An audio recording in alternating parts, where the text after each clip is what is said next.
just a regular Queen's Tale. Turn it down a little bit for me, Ned. Let him feel me real quick. Alright, man, it's your boy Swim from Deep Wave TV, and this man is known for a lot of things, but one thing in particular, man, he's the New York party man, and me, the pioneer of just the New York nightlife. And I just want to introduce the man, the author, many things, Peter Shue. How you doing? Glad to be here. Know so much about your show. I always like to help the brothers out, so I show up to all meetings and teams. I appreciate that, man. And one thing I really wanted to start with you, I wanted to get right to it, is I noticed on your Instagram, man, you sometimes you wear a lot of like tribal or like dashikis. You're really in tune with what's going on, so I want to know about heritage, like where your parents are from, where you started. Well, I'm black and Chinese, but both my parents is from New York, but it's just that one was Chinese and my father was Chinese and my mother was black. So my father was a gangster. Gangster's one of my family, so it's all the way down the road. Okay. And have you ever touched base with that other side of your family?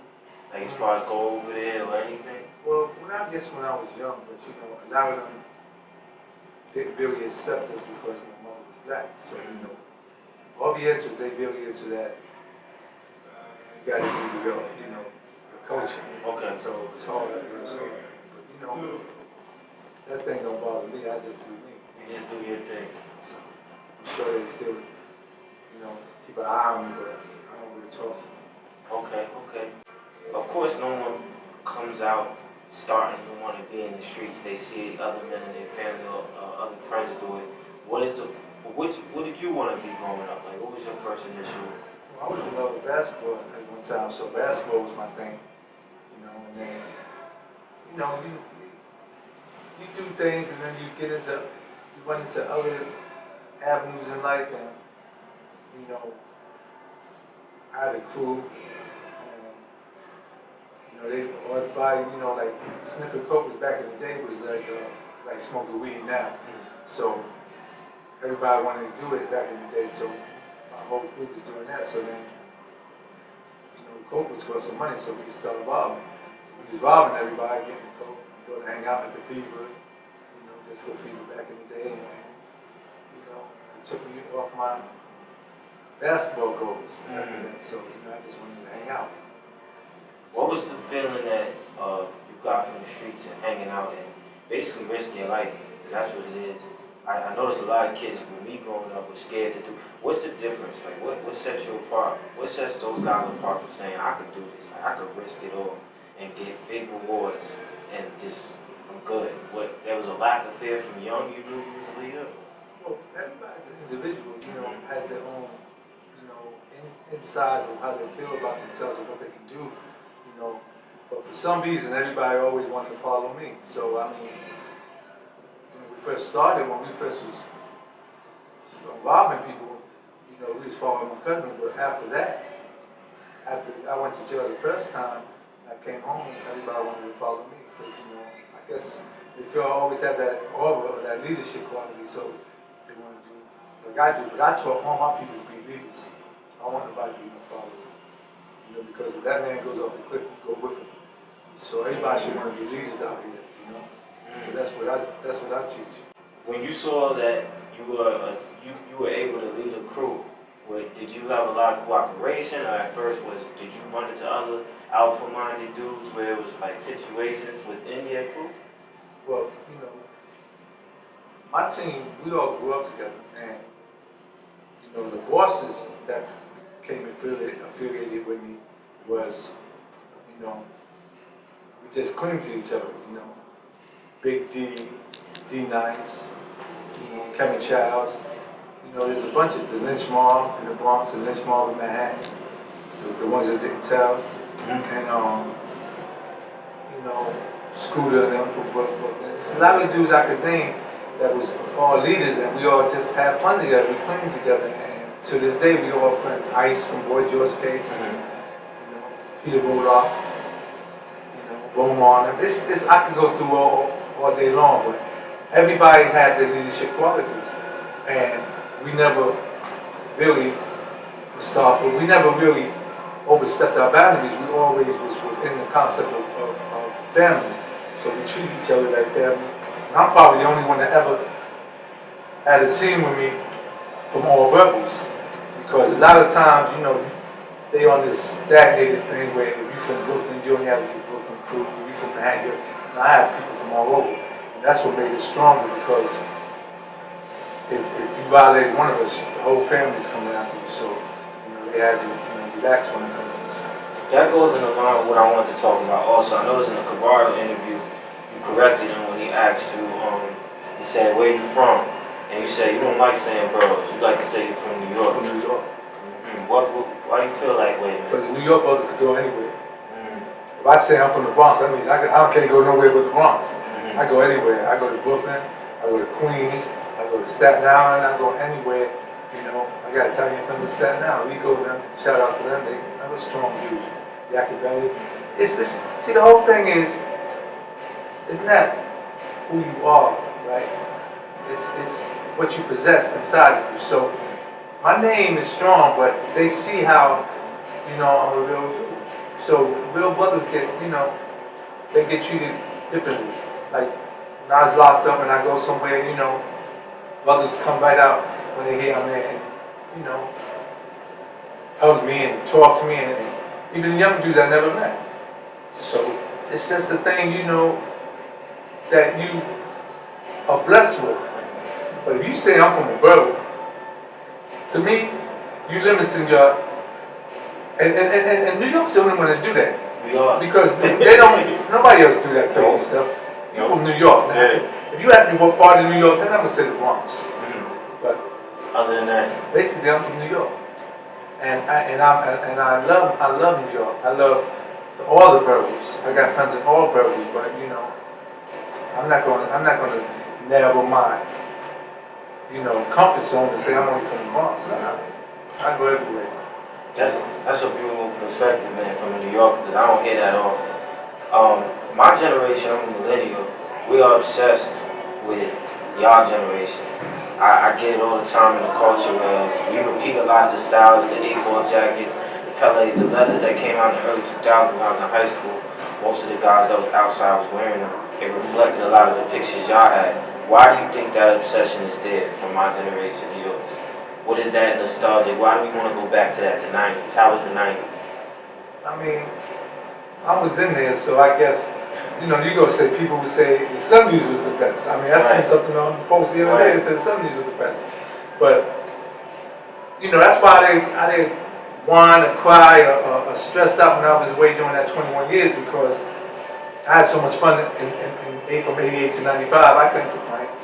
I could just sleep in my bed while I was locked up and think about all the good times I had, you know. I forgot to mention the Furtado brothers, they was good family. Supreme and the Supreme team, another good family. Especially shout out to Teddy and Shannon, I love them to death. So it's so many nice brothers that had strong crews and they were able to make their own decisions. But you know, it's me. I guess like the Supreme team was in the 80s, so I guess they thought the 80s was the best. I mean, Boy George and them was in the 80s. You know, Kevin Childs caught a little bit of both. You know, and I love him like a brother. You know, matter of fact, he just did something major for me when I needed him. So him and Chris. So my thing is this. The co-owner of Don Diva. Yeah, that's the co-owner. That really is the owner of Don Diva. Okay. So Kevin Childs is a good dude. I call him the secret weapon now. That's my new name for him. Wow. So because he's in the cut. You know he's quiet. You never seen him, but you know don't take that for a weakness. You know he's a good dude, and you know if you beef with him, you might as well come see me too, because we're all family. And but you know everybody had their errors, so everybody's gonna say, even after I went to jail, I don't know who was in power then, but I'm sure you know they're gonna say, oh, we had the best times in the 2000s. You know, I just was happy we had good times. You know, I mean we was doing the private jets and all that stuff before anybody was doing it, but we did broadcasting. So, you know, we would be Vegas, South Beach, and all over the place. So, you know, my crew, my family, my team, they different. You know, and we had guys that anybody could call a shot. And I learned a lot from Big D. Big D is incredible, man. He's such a good dude, man. Big D? To this day, yeah, he's from Queens. Okay. And between me and God bless Chaz that just passed away, that was another good brother we had with us. But D, Chaz, okay, Chaz, black man. yeah, that's my man. Okay, yeah.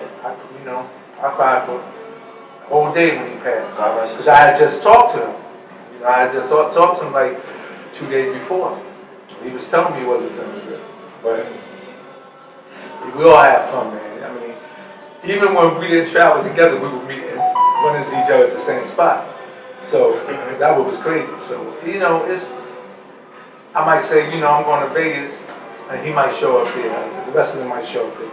But all of them is, you know, good brothers. The Furtado brothers is doing good now. They doing some great things in Queens and stuff. That, you know, they real good dudes. And me and Pretty Tony used to always think was brothers, so we looked like they said. I just they had that moment. But that's a good dude. But It sounds like you frequent in Queens a lot, man. I'm from Left Right City. I have a whole crew out there. Oh, what? Yeah, I mean, I tell you, the Supreme team is cool with me. Big D is my brother. Chaz is my brother. Mustafa is my brother.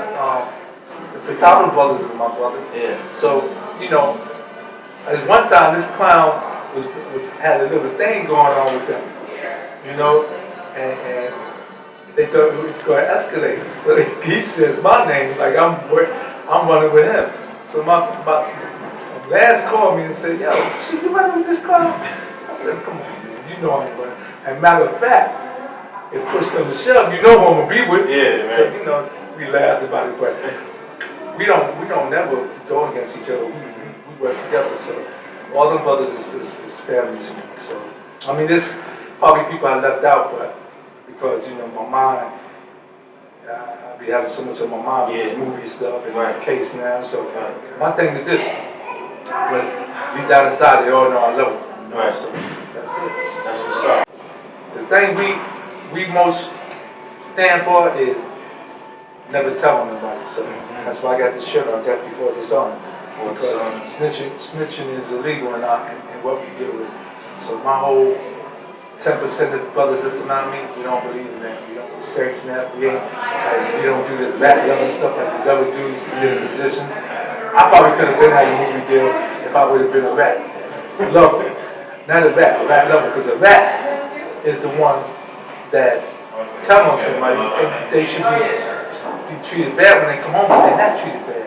They're treated better than we are. They get the movie deals, you see all the movies and stuff, so I don't want to keep going in that. Now they want to do the Nicky Barnes movie, so I mean, they don't got enough stuff for it. You got so many people that they can White do Boy movies Rick. on, man. You could do Frank Matthews, you could do Guy Fisher, you could do any one of the brothers I just named, all of us. You could do so. I don't remember, they don't do it. I still can't figure that out, and they give them money and everything. So, the snitches is winning. Yeah, I mean, you see what's going on currently in hip hop. I want to ask you that with 6ix9ine. He's got a $10 million deal.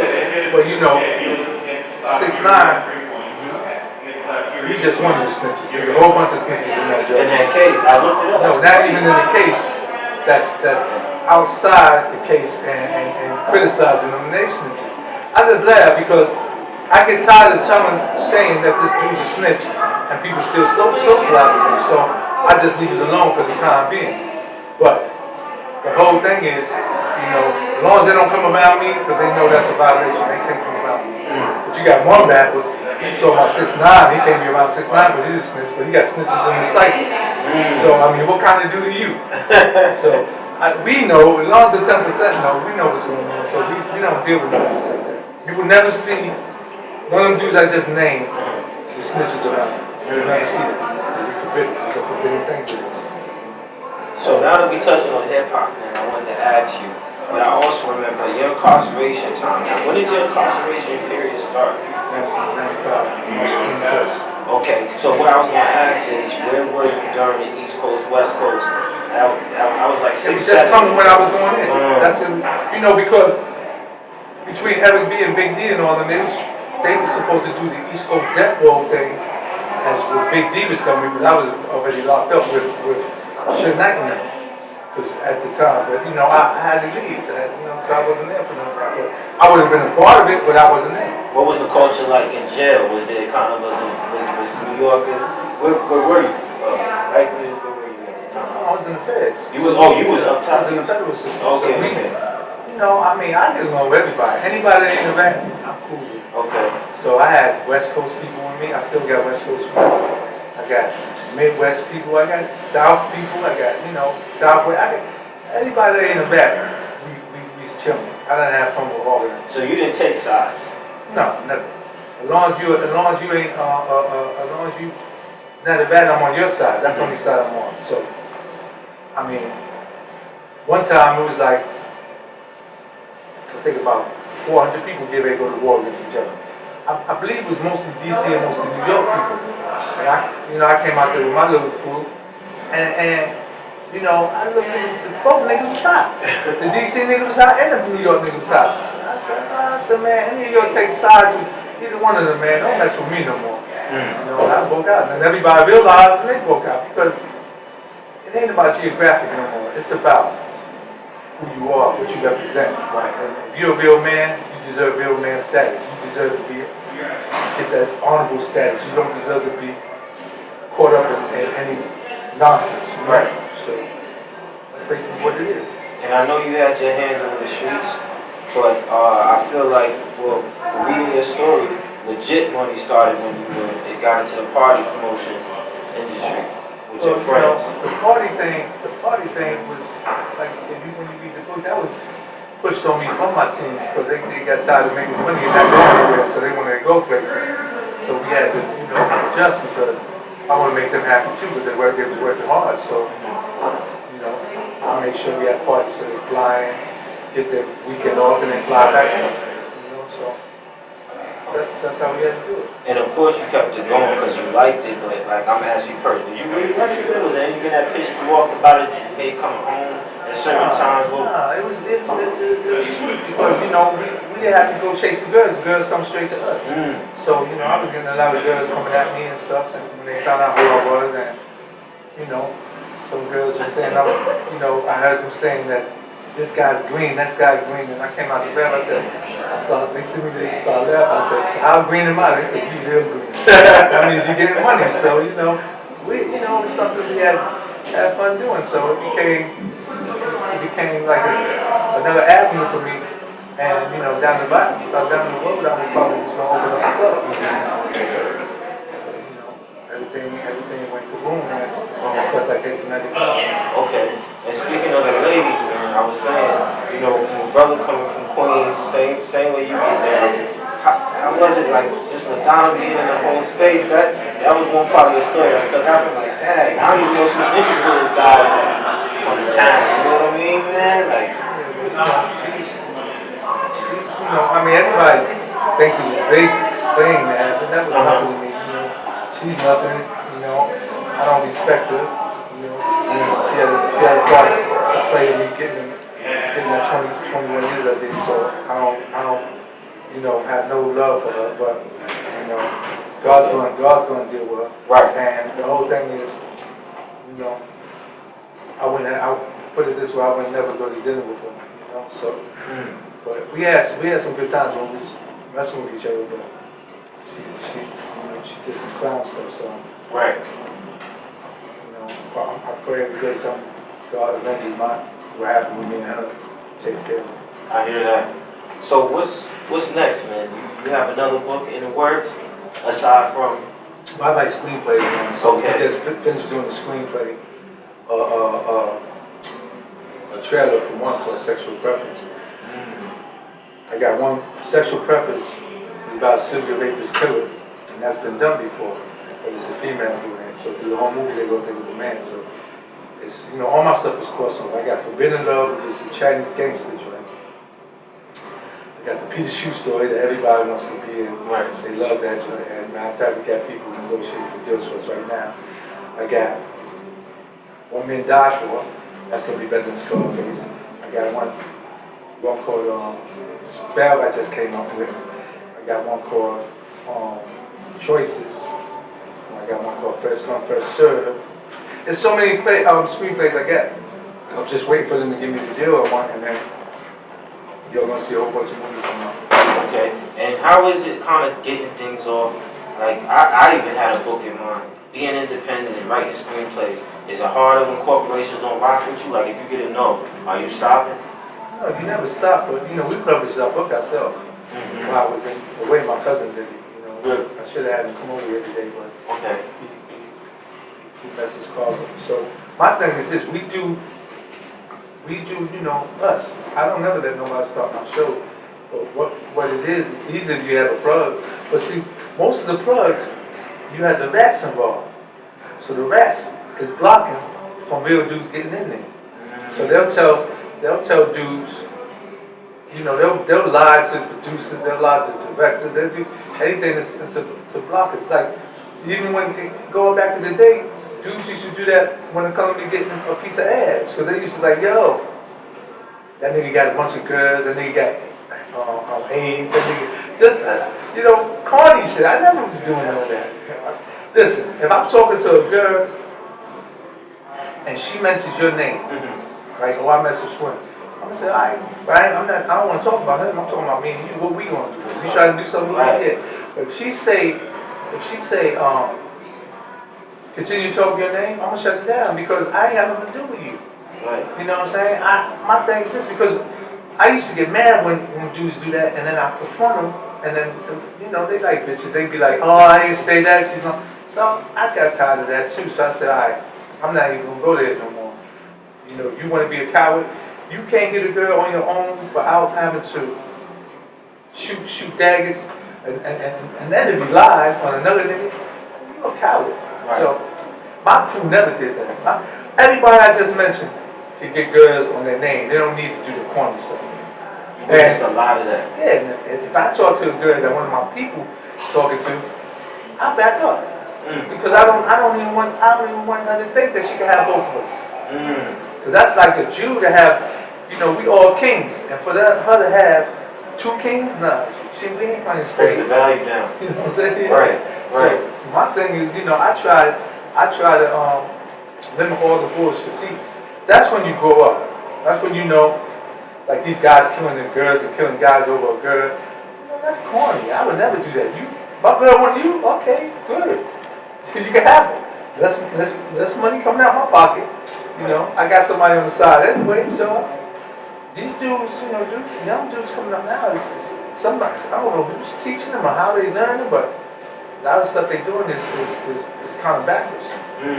But the whole thing is, right, real talk is, it's the parents' fault too, why these young brothers is coming out and mess up, because they're not teaching them nothing. They just let them go on the street, and they go get them out warm people, and these people are just leading them into, a cliff they're gonna fall off on. Right. Prime example is them young dudes that killed that guy in the grocery store when they stabbed him up. He's Junior. All right, they all got life now. 25 to life, like they're never coming home. They just did a sweep and got 10 more. They never coming home. They're telling on each other. But they're never coming home at 20-something years old. Right. That's a shame. That's a shame because they let one person tell them to do something and they all did it. Right. That don't make no sense. They ruined their whole life. And on the other side, of course, you want them locked up because that was your son. But that decision they made was terrible. Right. So who's calling these shots out here? We don't make decisions like that. And then we never had. If it ain't about no money, no business, we ain't beef about nothing. We ain't gonna beef about, oh, you stepped on my shoe, or yo, you messing with my girl. Come on, that's corny. There's so many girls out there, man. Dudes is terrible. I mean, to let a woman whip him like that to where he gonna kill another nigga, kill her over. Right. So I've been seeing that for a long time. yeah, but I'm not into that. I'm not into none of that. And like I said, my main thing is based on snitching and rat loving them. So that's what I live my life for. If you a snitch, That was the worst thing you could do, is ruin somebody's family. If you're a rat lover, that's worse than the snitch. I used to didn't know which one was worse, but I'm starting to see the rat lover's worse because you letting them come back into this comfort zone. You're the ones that accepting these people back into society. So you're terrible. And then you want to get promote your clothing line so you let a rat wear your shit. Right. And it ain't like he's going to buy the stuff, then that's different. If he buy it on his own, that's on him. Right. But you, oh yeah, wear my stuff. He's a rat. What kind of man are you?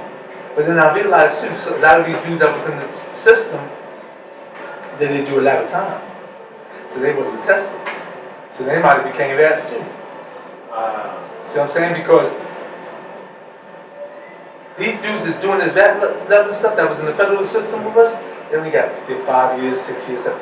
And that's a lot of time in life, but that ain't a lot of time in the feds.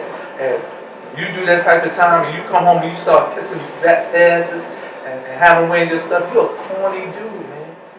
You're a corny dude because all the dudes is never coming home because of these rats.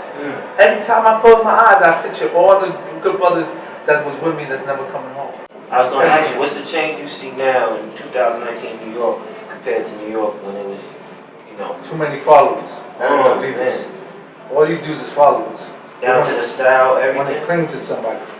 Man, everybody's a leader. You got to be a leader within yourself. You got to find where you fit in. You can't just follow the next man. The next man going to bring you to jail for life. You know? Death. You know what I mean? Come on, man. My team ain't, none of my team, and I say my team, not because they under me, my team because they my family. So none of my team can't take over and be a boss. They all bosses. So I don't care who it was, from my lieutenants all the way up, they could run the whole foundation. They could do organization. They could do it all. And that's what made me so proud and happy. That's why I used to smile when I was locked up, because everybody that was associated with me can do whatever they want to do. Right. I mean, and they doing it. They doing it. So it's not like, it's not proven, you know? It's not proven. Around the Flex interview, after I watched it, you had a foot in the music game. I checked out the videos. I loved them. Are you still active musically? Is that still a part of one of your goals and what you want to do? Do you want to get in the music game? I don't know. I'm just bouncing like Yeah. that. For real. I don't know what I want to do until I get this movie deal. Once I get the movie deal, I have an idea of something. Okay. But I can't bring it out yet. And the music stuff, I would do it on the strength of people that's associated with me that want to do the movie stuff, and not just with finance, but the clothing lines and everything like that. That, you know, people want me to get into, and I don't know. It's just that, you know, I'm at an age where I just want to chill. Yeah. Chill with my girl I want to be with, take her to another state, and just relax. So what is it about the movies that, what do you want, is it the finance? What do you see in it that makes you want it so much? You mentioned it a couple times, so I can tell us what you're doing. It's a part of my pyramid. I need Okay. that to build my empire. Dope. So I need the finances from it, you know, Right. because once I get the finances from that, then I go to the next step. Okay. You know? And I have, you know, a lot of brains around me that, you know, my cousin, Wayne. I have a few people out there that, you know, we talk about what we want to do and what's better for us in the future. So, you know, it's something that, you know, we already know what we want to do. But you need this capital to finance everything. So that's what we're working on now. That's real. So, I mean, you know, you got brothers that's doing good and going to take it to another level, you know. Kevin Child's got a book out now, The Crack Ever, and Okay.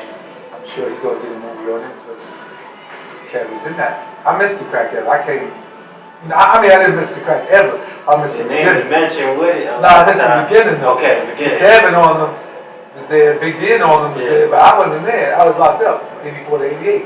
Okay. So when I came home, you know, I had to learn that stuff, you know.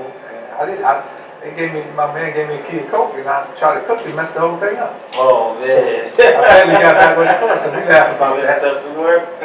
So, you know, that's just how it is, you know. Yeah. I was really capping them earlier, brothers from Edinburgh, they're ever, and it's, I came in the middle of that joint, but I didn't really like the crack ever. Right. Why not? Because it was making our people go crazy. It was killing their family members and all type of stuff for that crack. So Wow, man. I forbidded it on my mother's block to sell drugs because of that problem with people killing their own family members. But There's a lot of money going around at that time. it was money, but the most money was the dope money. Why did most of y'all buy the real estate up, man? Well, see, when you making money hustling, you don't think about none of that. You don't have the time for that because people used to try to get me to manage them, do all type of stuff. And I was getting too much money on the street for that. And then, my family around us, we always just wanted to have fun, so we shoot out. We had no time for the businesses. Then we did open up a little restaurant. Somebody jammed us up with that, so we had to get rid of that.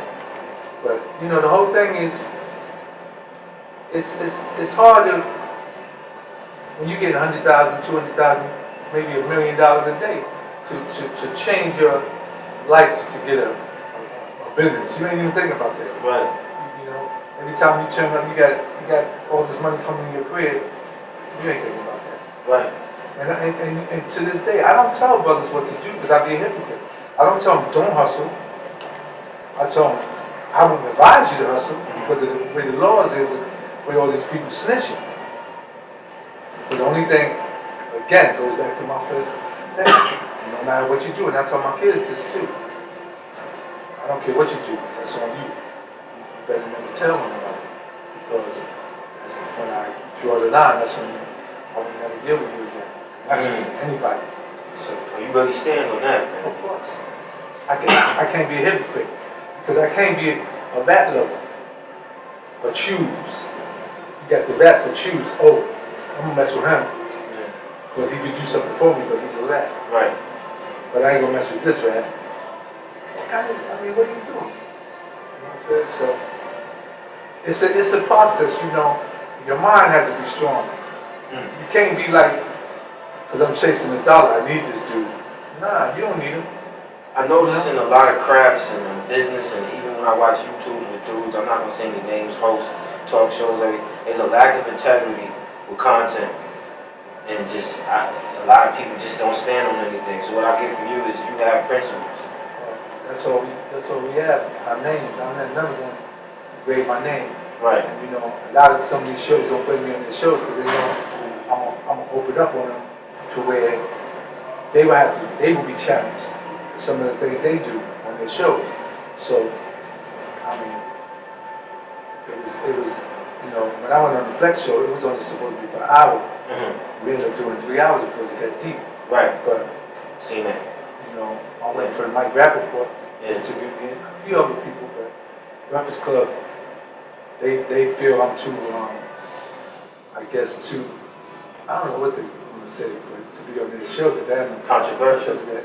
Could be that. Could be what people be telling them. That I'm aggressive, I'm this and that. They don't really know, man. I mean, the people that interview me know, but even I had a good interview with Jack Gorilla. Really? That was a good interview. Okay. One thing too, I noticed you touched on is basically when you said y'all opened up a restaurant, trying to fly legit and getting hated on, getting kicked out of the legit game. I remember in the interview you talked about working at the call center. And you made the mistake of talking to your PO on the phone. And somebody was hating on you. Oh, that's what that was something a little to chuckle about. But I thought about it and I was like, man, that's sad. Yeah, man, I didn't want to. I didn't want to get into the joy game. I think I was trying to go legit. That was in 1988. But they hating on you. It's that you was actually good. If I check, I'm real good. But if I check. Ever been convicted, they would not hire me. So you know how that goes. So you have to not say that. Right. And that's how I got caught up. This is my conversation towards the law officer. It was my fault too, so I could have left my desk. But we had free phones to go to. Right. in the lounge, and I got lazy, and that's how he trapped me on. But I mean, it wasn't for me anyway. It was my destiny. God would have had it for me.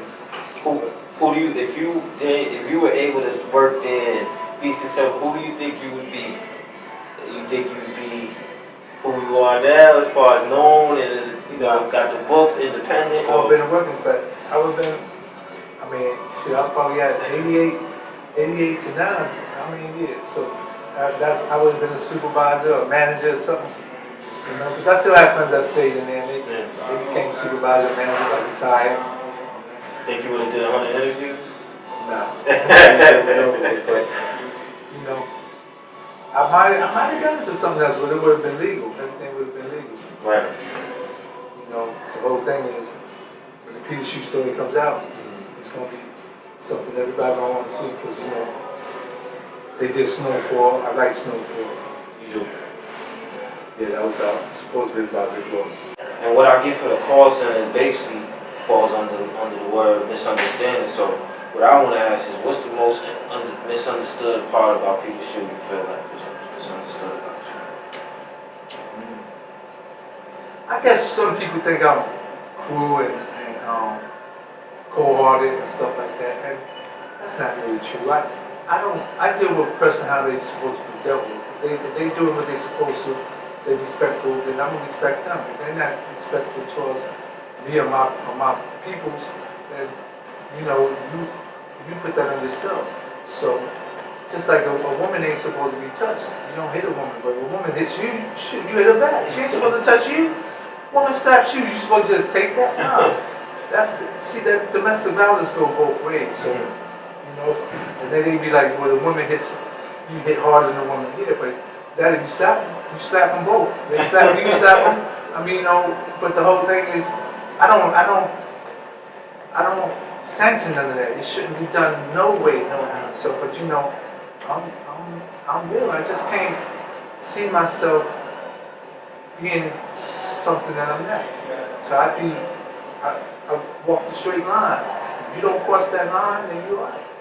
So let me ask you a question, man. Plain and simple. Do you feel blackballed?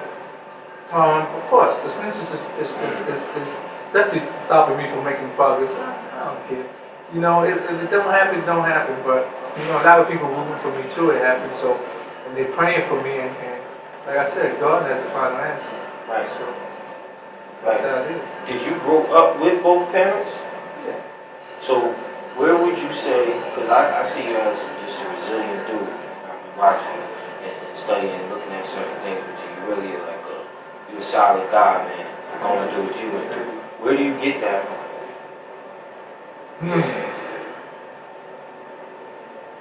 Tough neighborhood. Hunts Point was tough back in the day. I was skinny. I couldn't beat nobody. Everybody was big. So when I picked up the 38, that's when I equalized that. You know, it was a tough neighborhood, man. Yeah, you stepped your game up. That's how they run the joint. Stop a lot of things. You know, that's an equalizer. I lift my weight up. You know, so my thing is this: I don't look up. I don't have no idols. There's only one person I look up to besides God, and that was Muhammad Ali, because Muhammad Ali to me was everything. Everything I wanted in life was Muhammad Ali. And why is that? How do you feel about Muhammad? Because he stuck to his guns. Straight up. He didn't want to fight. Straight Because up. he didn't want to go to war, he didn't go. Ali was a bad man, man. Ali, you know, so I look up to him. They stripped him, man. They took his They belt. poisoned him too. He died because they poisoned him. One lie, that's what they did to him. So the government's terrible. They do stuff like that. So they killed him. So let me pick your brain, man. So one thing I realize as a person, because I always say what's on my mind, and I've always been solid with my friends. I know him since 9th grade, my cameraman. I think that a lot of people understand that going the straight real way is more suffering than that. Rather than jumping the gun and being fake and phony and being able to snitch, it's easier. It's an easier life. So I think a lot of people make the decision to have the easier life, man. What you think? It's the drug game is easy, like they're working the 9 to 5, to tell you the truth. So I chose the easier life too, but morals. I never went against my morals. So the people that snitch and stuff, that they saving their ass from going to jail, but they don't realize they killing another family. You know, spiritually, mentally, all that type thing. Because you know, you get caught, do your time. But you know, now Donald Trump is trying to stop that snitching shit because they telling on him. Right. So he said that he's trying to set a law out there for snitching is illegal. Right. Because you got to be on that side of the boat. So you know what it's doing to you. And see, the government people, the white people don't know that until it hits them. And then when it hits them, they be like, oh man, there should be no snitching out here. Right. But you know, That's how cold. it is. And you know, half the time when they tell these stories, they be lies.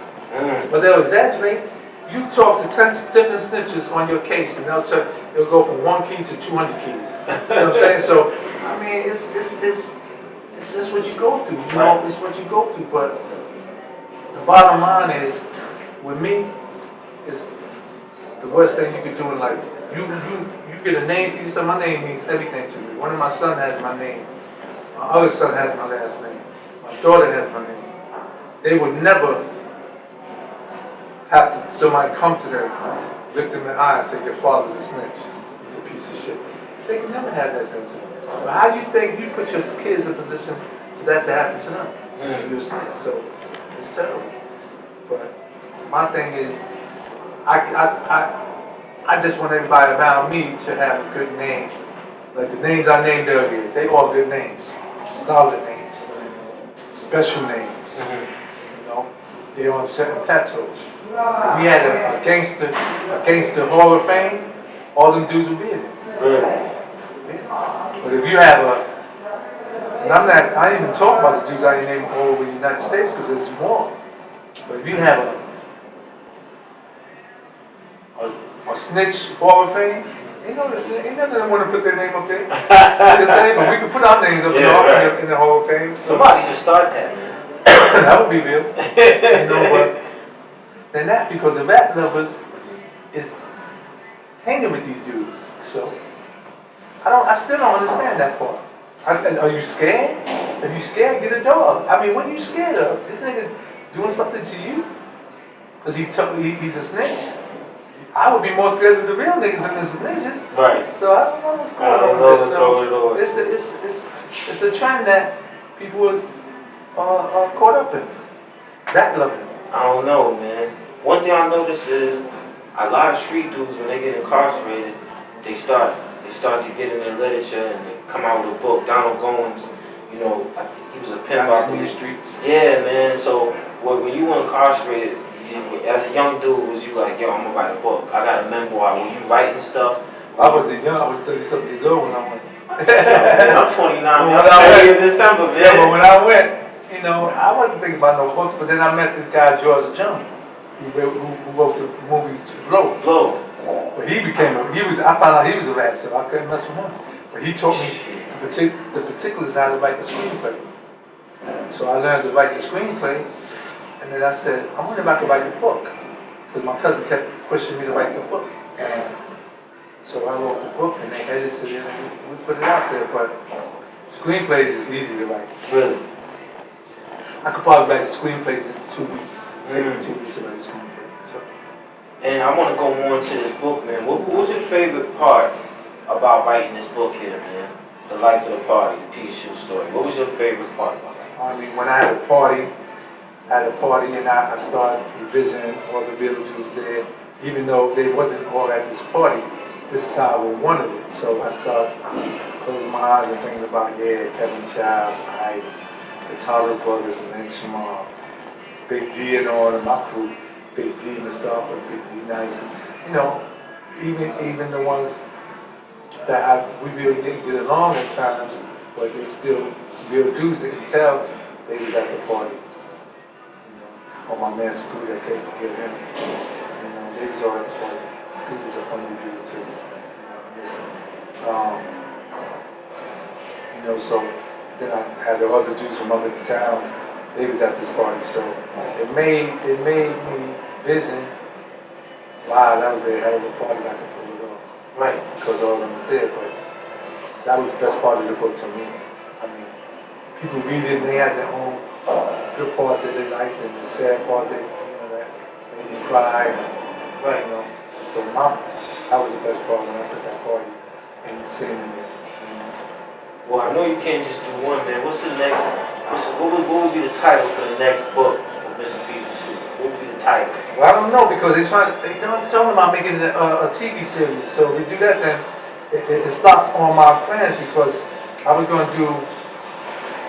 This is life of the party. I was going to do before the party. That was my stick-up days and getting high days, and then That's what I wanted. the third one would have been after the party. So That's fire. I was around three parts of this, but we see what happens. Alright, man. Alright. If Netflix or whatever they do, and we do the whole TV series, then I gotta start all over. I gotta write again and start from the beginning. Okay. When I was growing up. Okay. And I know that right now you're going through your situation. It's pending. We're not going to go into detail about that, but I want to ask is, the toughest times you start to see certain people come out and support that you may not have ever thought supported you, and some people may let you down that you thought supported you. What's your message to them, man? I know you've been getting a lot of comments. What you got to say? The people that support me, I mean, they most of them supported me all my life, so I love them, and it's just a few people that let me down, and mostly females that I looked out for. So I'm a caring person, so I always make sure if a female needs something, I'm gonna make sure she alright, and her kids is alright, because I love children. So that disappointed me. One girl that I really look out for, that I really care about, she disappointed me. But as of the brothers, the ones that don't look out is because that's how they are, and I know how they are, so I don't even look for that. But the ones, my team and the Kevin Childs and all them, and they look out. I mean, Kev would do anything for me. We got that type of brotherly bond, and all I gotta do is someone having a problem, he there. And Big D and all them, all my crew, Mustafa comes over and bugs me all the time, Mustafa? He's from Queens, yeah. Okay. Real good dude, well known. He ain't no joke. He'll come over, make sure I bring me some food, and bug me to death. He want to play all the time. He got a good wife, Cookie, and they just doing them. And but I don't hate on nobody. People that don't want to support me don't, do right by me when I did right by them. You seem real family oriented, man. You seem real community, family oriented. That's what I'm about. I'm about That's family. what's up. See, the Italians had the mob, the mafia. Nicky Barnes had the council. Right. I mean, we had our own thing, but it was like, we don't broadcast our stuff. Nobody would really bring that up about us because we was more like, it's none of people's business. So, Right. And I was taught this from guys like Chaz, and Very quiet individual. very good man, but you don't want to play with him. Yeah. He's a very good man, and we had a whole bunch of brothers like that. But then we had guys that was that was slipping, doing things they shouldn't have did. Supreme shouldn't have never went to jail. Supreme is a good dude. Supreme has a lot of how you say it, respect in the street. He was like love, but some of the things he did, he rubbed people wrong. But the whole thing is, as him being a good good dude and stuff, he just sometimes, and even I went through it, where you get so much money, you take it for granted, to where you feel you can do whatever you want, and you can't do that. So you gotta know your role. Right. And he slipped, and hopefully he can get his play back in court. You got Big D's chairman, so he's smart. So Big D, that's why I used to get a lot of my knowledge from, because D is loved by everybody. You can never not love Big D. He's a big dude, and he'll tear shit up when he has to, but he's just a lovable dude, and he's always trying to help somebody. Right. He's always trying to help somebody, and he'll give you the knowledge of it, and I guess he installed that in me too, and so that's why I became more caring because I don't think I was that caring until, I started being with him all the time. And he wants to feed the world. So that's another good brother. And, D Nice is another good brother. And he wasn't straight, he did things he shouldn't have did. And, it got caught up with him because he's got a good heart, good brother, But again, when we get caught up in that limelight, it changes us sometimes. I was just gonna ask you named a couple good brothers, but then you also say they got caught up. What is it, the money? Slipped. Well, it's everything because they everybody that was in power, you get too swole-headed.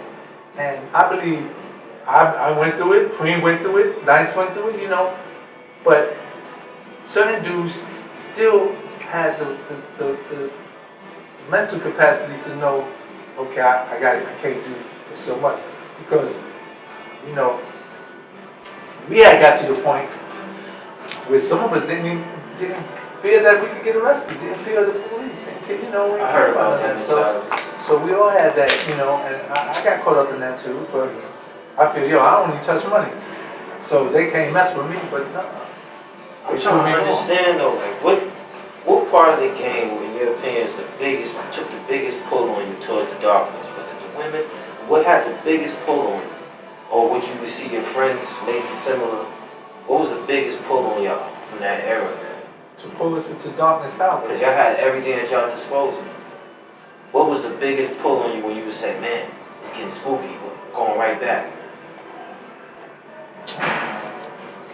When you see people die, friends of yours get killed, you start thinking, damn, when my time coming, I still hate to go to funerals, but I go to them because I want to say goodbye to people, but most of the time I'm hoping that they die naturally, not me having to go there and they was, been shot up or stuff like that.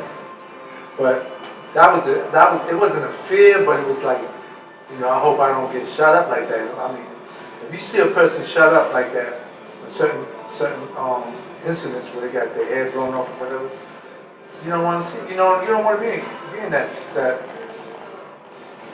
predicament. So certain things like that, I always hoped I was never put up in, but again, I was blessed. We had a strong group. You witnessed a lot of violence though? Yeah, of course. If you're in the game, you're going to be. Yeah, straight up. Anytime you go on the street, it could be violence in front of you.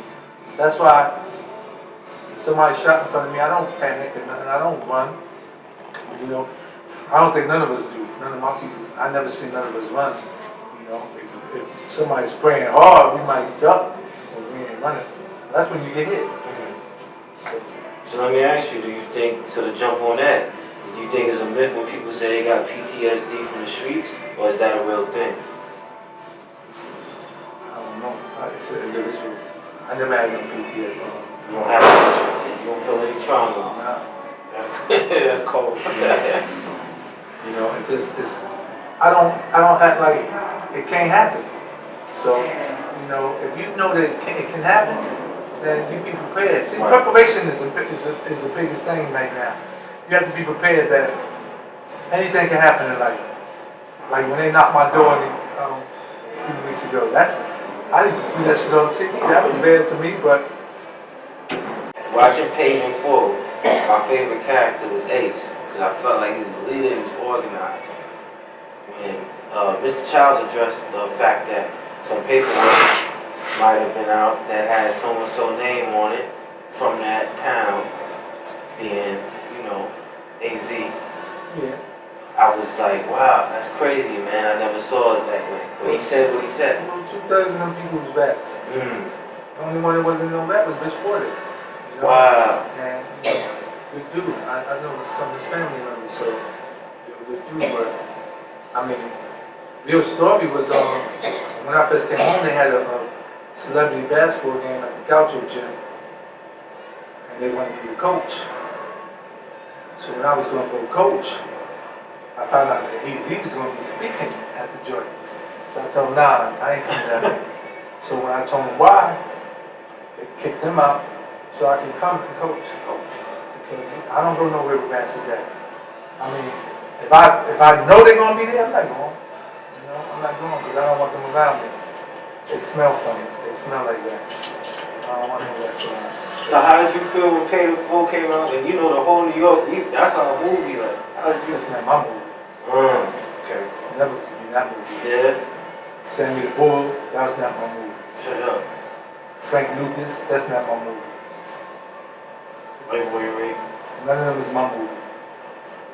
My movie will be any of them names I just named, going all the way back. They did a movie on them guys, which some of them is going to get one. Ice Cream should get one. Rich Marvin and Moss is going to get one. Hopefully the Rich Marvin and Manhattan get one. How do you feel about The Godfather of Harlem? With Bumpy Johnson, I like that movie. Yeah. Bumpy Johnson's alright. I can watch that. But name one solid brother that has a big, widespread commercial movie. There is none, I don't think. Nah. I don't think they made a movie on. You know, the Bumpy Johnson's is good. That's the series they got. That's the series. As far as Whitaker. He had a movie though. It's called Hoodlum. Hoodlum, yeah, with Lawrence Fishburne. You know, but that's so far back. A lot of people didn't even know who Bumpy was. Nah. You know, but Frank Matthews would be a good movie. Okay. Boy George's movie would be good. And this one, all this people I named would be a good movie. Guy Fisher would be a good movie. Underwood would be a good movie. Right. The Supreme Team would be a good movie. Okay. All these dudes, you know, it's a lot of stories need to come out. You know.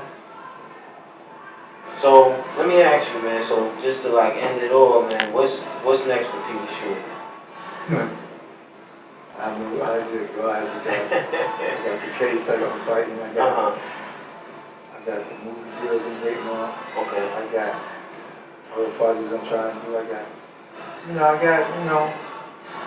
I'm just waiting to see what happens. All this is up in the air. Okay. So the next, hopefully I'll have a better perspective of what's going to happen in the next month or so. And then I'll take it from there. But right now, I don't know what's going to happen. What I'm going to do. You know, I know what I want to do and what I'm going to do is two different things. Right. Like you might sit there, I want that girl. Yeah. But the reality is you ain't going to get that girl. So, I don't know. It's you know, I got a good foundation around me, so you'll be alright. My son addressed the situation with Troy Ave and said that no matter if Troy Ave and Taxstone's beefing, that's still ratting when you're telling your enemy. My son's a good dude. I listened to some of his stuff. I spoke to him on the phone. Okay.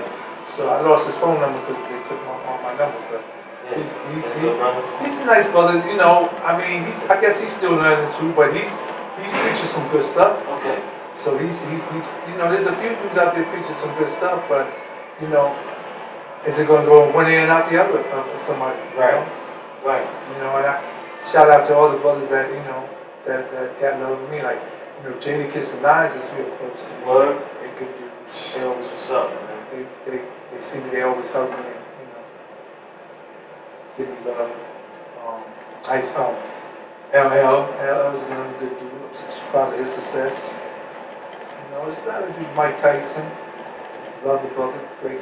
My number 2 fighter after Mike, Muhammad Ali. He understands. Ali was my idol, so Mike Tyson is right up there. Yeah, I seen y'all was in cahoots, man. There's a few people. Charles Oakley's my man.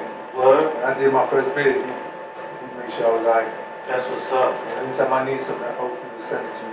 Yeah. So he could do it. He can't get you at the Knicks game no more. They got him Yeah, out of here. I was supposed to go that night. Oh, I would have been locked up. I'm glad I ain't. Dad, why you do him like that, man? Charles. I ain't call them about this situation because he gonna be mad at me. Shout out to all my homies that ain't coming home or coming home in a while. I love all of them, man. Hopefully, you know, I'll be out here to make sure you're alright when I get this movie done. Man, we all gonna support Mr. Shue as much as we can. Please buy the book, The Life of the Party, The Story of Peter Shue. Please support this brother. It's a solid man. It's my first time meeting him. He's been very patient with me, and he's been a big support of Deep Wave TV. It's your boy Slim. Thank you, brother. It's just a regular Queen's Tale. Turn it down a little bit for me, Ned. snitching.